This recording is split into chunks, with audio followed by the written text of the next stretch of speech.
नमस्कार जय जगन्नाथ मु सौम्य स्वागत करुछि आपण माननकु सत्य डिवोशनल यूट्यूब चैनल को। तो चलंतु आज आम आरंभ करिबा भक्त कवि बलराम दासंक विरचित ब्रह्मांड भूगोलर 63तम अध्याय।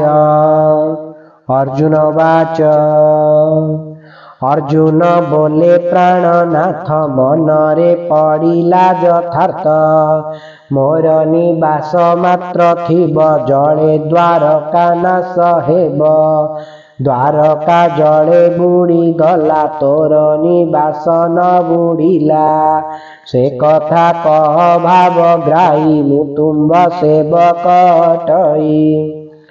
श्री भगवान वाच कहन्ति देवकी नंदन सुन हे पांडव अर्जुन ताड़ुकपुर जे अटई द्वारकापुर ताकु कही शरीरे सन्निपात ग्रासी सेठारे न पारई पसी तहिरे ब्रह्मांड गोसाई विराजे ज्योति रूप होई ब्रह्म प्रलय होई जाई समस्ते लीन से ठाई कहई बलराम दास ब्रह्मांड भूगोल प्रकाश।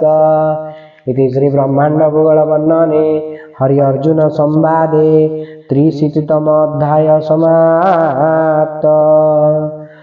जदि आपण मानक आमर ये भिडियोटी भल लगी आपण मैंने आम भिडियो को लाइक शेयर सब्सक्राइब करिकी कमेंट माध्यम आपण मैंने जनइबे जे आमे आगामी अध्याय कौन आरंभ करिबा।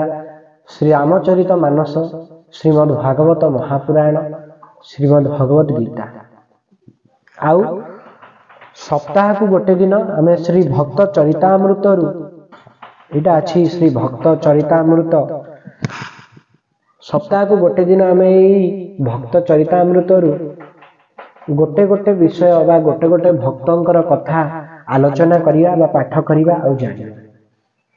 रहुछि जय जगन्नाथ जय पंचसखा।